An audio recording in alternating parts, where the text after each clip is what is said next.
Terima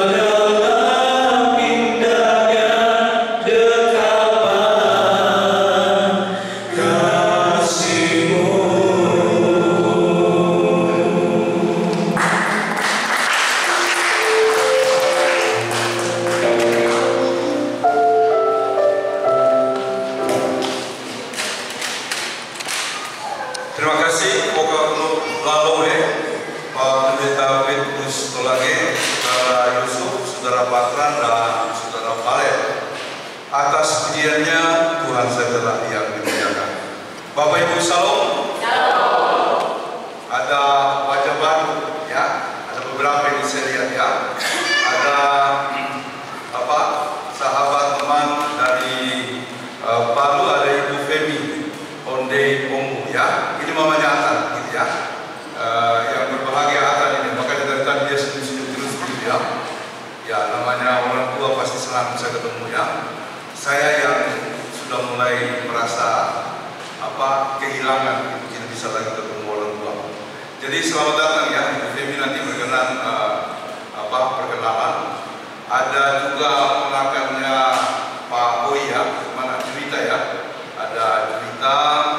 Kalau Pak Oi sama Ibu Aki itu Oi itu kakaknya Atan ya, yang Februari lalu datang dalam rangka tes untuk anak Jorel. Nah, tesnya waktu itu tidak lulus, dia lulus sekarang yang pendidikan di Subang. Jadi kemarin baru antar Jorel begitu ya. Jadi Oma datang antar bapak mama sama adiknya Jorel, Dona gitu ya, sama si Juwita. Jadi selamat datang juga kembali ya Pak Oi dan Bu Ati. Besok subuh mereka akan berangkat dari Sumatera. Akan ini akan jadi guide ya untuk City Tour di Jakarta begitu nanti ya. Jadi yang lain saya lihat juga ada wajah baru nanti perkenalannya. Jadi Bapak Ibu, yang kedua kita bersyukur ya sudah mengikuti rapat jemaat baru pada tanggal 5. Jadi saya masih sempat ikut walaupun tidak dari awal, masih bisa ikut dari siang sampai selesai sampai penutupan, karena rapat itu penting sekali ya sebagai ajang untuk kita memutuskan tentang apa yang mau kita lakukan. Yang ketiga, saya dari sini mau mengucapkan terima kasih kepada seluruh jemaat ya atas doa, ucapan duka, dukungan, bahkan juga positif ya yang boleh kami terima dan sangat berarti bagi kami ketika ayah kami Kainya Devi ya meninggal pada tanggal 29 Juli yang lalu ya. Itu tanpa ada, saya sih biasanya kalau ada yang meninggal ada feeling-feeling gitu ya, kadang-kadang muncul di mimpi atau terlintas di pikiran, tapi ini sama sekali tidak ada dadakan sehingga membuat kita agak kaget. Tapi puji Tuhan, seluruh prosesi penyemayaman dan pemakaman sudah berjalan dengan baik. Kami bersama Ibu Arta, Butet, juga Beng waktu itu sempat datang dari Australia, Devi dan dua anaknya Janet dan kemudian Jovlen, serta ada adik saya yang kawin dengan gembala Pantai Costa di Serang. Mereka melayani jauh sekali di Keragilan. Itu sudah lama tidak pulang, jadi kemarin kami senang bisa kumpul gitu ya. Sehingga selesai pemakaman kami duduk bersama dan beberapa dari antara kami mengatakan walaupun orang tua dua-duanya tidak ada, nenek belum, jangan pakai ya, jangan gara-gara peninggalan orang tua lalu ribut. Nah, saya suka sekali ya. Saya bilang tidak usah diributkan, pokoknya kita terima sebagai anugerah dari Tuhan. Jadi itu Bapak Ibu Saudara, tema hari ini ialah kemuliaan Yesus Sang Juru Selamat, Sang Juru Selamat dunia. Dan cerita tadi tentang transfigurasi. Transfigurasi artinya perubahan diri, ya, seseorang yang kemudian memperlihatkan sosok yang lain di dalam dirinya. Ini mirip-mirip dengan orang yang kerasukan, ya. Pernah menangani orang yang kerasukan, lalu kemudian dia ngamuk-ngamuk, padahal bukan dia yang ngamuk, orang lain yang ngamuk gitu ya. Siapa kamu? Dia bilang namanya bukan nama dirinya, ya kan? Yang dibilang menikahi opa, begitu ya.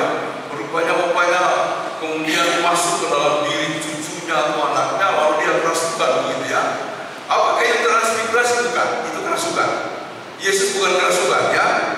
Yesus mengalami transfigurasi sebagai suatu momentum penting dalam perjalanan selanjutnya, dan itu tidak pernah dialami oleh orang lain.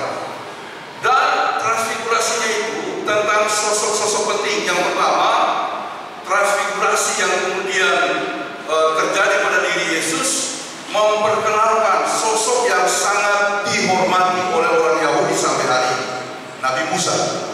Sebab dia adalah penerima hukum Taurat. Jadi waktu Musa naik ke Gunung Sinai, lalu dia lama di situ berkomunikasi, berdoa, berkomunikasi dengan Tuhan, dan akhirnya dia turun membawa 10 hukum Taurat. Dan waktu dia turun, mukanya bersinar, ya, bercahaya, tanda kemuliaan ada pada dirinya. Tetapi kalau kita baca kisah di dalam Perjanjian Lama, dia menutupi, dia membuat tudung buat wajahnya, karena dia ingin menjaga jangan sampai kemuliaan itu hilang. Tapi ternyata hilang, karena kemuliaan yang ada pada diri Musa itu sementara saja, ya. Sebentar saya akan jelaskan bagaimana tanda-tanda kemuliaan itu kemudian hadir dalam setiap diri orang percaya. Yesus kemuliaannya tetap. Jadi ada sosok Musa, seorang tokoh penting dalam keagamaan Yahudi. Yang kedua, Nabi Elia, seorang nabi yang sangat-sangat besar, ya. Jadi kalau membuat deretan nabi, Elia itu akan selalu disebut. Makanya ketika Yesus bertanya kepada murid-murid, menurut kamu siapakah? Ada yang bilang nabi ini, ada yang bilang Elia. Karena bayangan orang Israel tentang utusan Tuhan yang hebat itu digambarkan dalam diri Nabi, yaitu Nabi Elia, yang pada akhir hidupnya itu naik ke surga dengan kereta berapi, bukan kereta api, ya. Kalau bilang kereta api yang di stasiun kota atau stasiun Senen, gitu ya. Ini kereta berapi. Jadi dia dijemput lalu melakukan perpisahan dengan Elisa pengganti Elia, dia naik ke surga. Jadi itu salah satu tokoh dalam Alkitab yang matinya, yang akhir hidupnya tidak mati, dia diangkat langsung.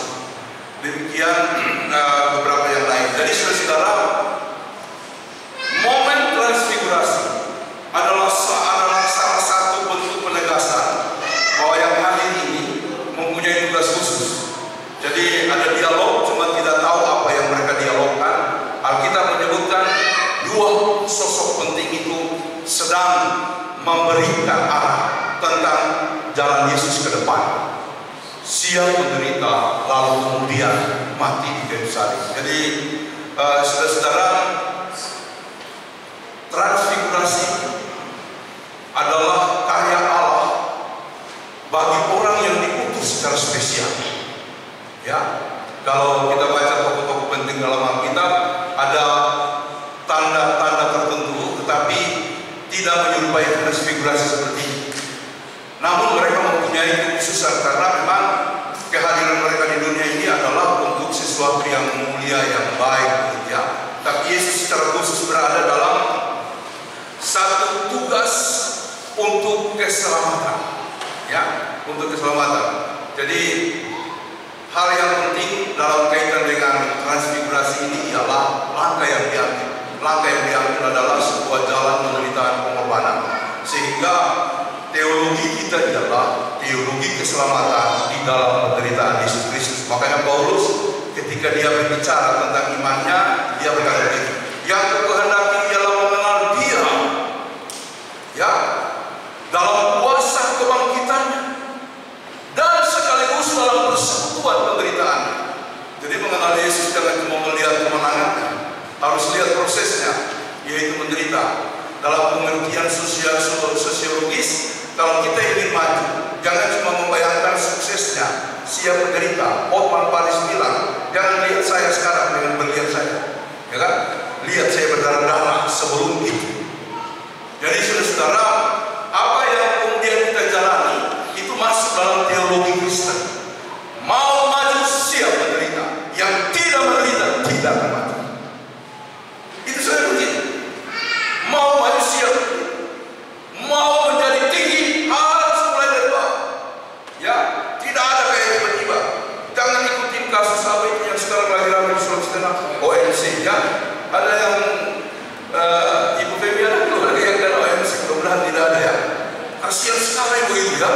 So habis dana berapa? Ya.